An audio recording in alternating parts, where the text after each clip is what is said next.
കരവിരുതിന്റെ താളമേളത്തിൽ കസാമിയ ഒരുക്കുന്ന രുചിയുടെ ഇന്ദ്രജാലം ഇനി കരുളായിലും. ഇനി ഓരോ നിമിഷവും രുചിച്ചറിയാം കസാമിയുടെ സ്വാദ്. Kasamiya bakes and restaurant, bypass road, Karulai. അവർ ബ്രാഞ്ചസ് പൂക്കോട്ടുംപാടം, കാളികാവ്. ചോക്കാട് പന്നിക്കോട്ടുമുണ്ടയിൽ പുഴയ്ക്ക് കുറുകെ സ്വകാര്യ വ്യക്തി നിർമ്മിച്ച വിവാദമായ പാലവും റോഡും ഗ്രാമപഞ്ചായത്ത് ഏറ്റെടുക്കൽ നടപടികൾ പൂർത്തിയായില്ല.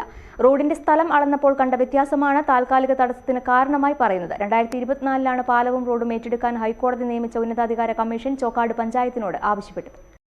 ചോക്കാട് പന്നിക്കോട്ടുമുണ്ടയിൽ സ്വകാര്യ വ്യക്തി 80 ലക്ഷം രൂപ ചിലവിൽ നിർമ്മിച്ച പാലവും 1/2 കിലോമീറ്ററോളം റോഡിന്റെയും ഏറ്റെടുപ്പ് പൂർത്തിയായില്ല. പഞ്ചായത്തിന്റെയോ റവന്യൂ വകുപ്പിന്റെയോ അനുമതിയില്ലാതെയാണ് പാലം നിർമ്മിച്ചത്. പഴയ നടപ്പാലം തകർന്നത് പുനഃസ്ഥാപിക്കാൻ എന്ന പേരിൽ പഞ്ചായത്തിൽ നിന്ന് അനുമതി വാങ്ങി സ്വകാര്യ തോട്ടമുടമ വലിയ കോൺക്രീറ്റ് പാലം നിർമ്മിച്ചത്. ഇതാണ് വിവാദത്തിനിടയാക്കിയിരുന്നത്.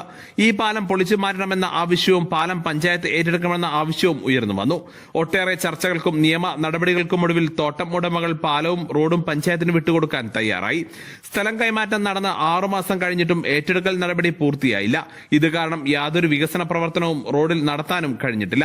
റോഡും പാലവും ഏറ്റെടുക്കാൻ ഹൈക്കോടതി നിയോഗിച്ച ഉന്നതാധികാര കമ്മീഷൻ പരിശോധന നടത്തിയിരുന്നു. ജില്ലാ കളക്ടർ, ജില്ലാ law officer, deputy collector, DYSP narcotic cell, Nilambur tahsildar, ജലസേചന വകുപ്പ് അസിസ്റ്റന്റ് എക്സിക്യൂട്ടീവ് എഞ്ചിനീയർ തുടങ്ങി 16ഓളം വരുന്ന വിവിധ വകുപ്പുകളിലെ തലവന്മാരെ ഉൾപ്പെടുത്തി കമ്മീഷൻ നടത്തിയ ചർച്ചയിലാണ് പാലം ഗ്രാമപഞ്ചായത്തിനോട് ഏറ്റെടുക്കാനുള്ള നിർദ്ദേശം നൽകിയത്. ഇരുകരയിലും റോഡിനുള്ള സ്ഥലം ഉൾപ്പെടെ 70 സെന്റ് സ്ഥലമാണ് തോട്ടം ഉടമയായ മാനന്തവാടി അഞ്ചുകുന്ന് സ്വദേശി വടക്കത്ത് LC, പുഞ്ചയിൽ ജോസഫ്, മാനന്തവാടി വിളമ്പുംകണ്ടം സ്വദേശി കദളിക്കാട്ടിൽ സെബാസ്റ്റ്യൻ എന്നിവരാണ് പഞ്ചായത്തിന് കൈമാറിയത്. എന്നാൽ പഞ്ചായത്തിന്റെ പേരിൽ നികുതി അടച്ചെങ്കിലും വസ്തു ഏറ്റെടുത്ത് പഞ്ചായത്ത് ആസ്തി രജിസ്റ്ററിൽ ചേർക്കാൻ ഇതുവരെയും സാധിച്ചിട്ടില്ല.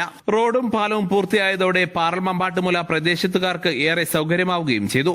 നിലവിലുള്ള പാലവും സ്വകാര്യ വ്യക്തിയുടെ എസ്റ്റേറ്റിന്റെ നടുവിലൂടെയുള്ള റോഡും പഞ്ചായത്തിന്റെ ആസ്തി രജിസ്റ്ററിൽ ഉൾപ്പെടുത്തി നാട്ടുകാരുടെ പൊതു ആവശ്യത്തിന് വിട്ടുനൽകണമെന്നാണ് നാട്ടുകാരുടെ ആവശ്യം. റോഡിന്റെ സ്ഥലം അളന്നപ്പോൾ കണ്ട വ്യത്യാസമാണ് താൽക്കാലിക തടസ്സത്തിന് കാരണമെന്നും ഇത് പരിഹരിച്ച നടപടി പൂർത്തിയാക്കുമെന്നും പഞ്ചായത്ത് പ്രസിഡന്റ് EP സിറാജുദ്ദീൻ അറിയിച്ചു. News bureau, Chokkad. സ്വന്തം ഹൈസ്പീഡ് ഇന്റർനെറ്റ്, നമ്മുടെ സ്വന്തം ഇന്റർനെറ്റ്.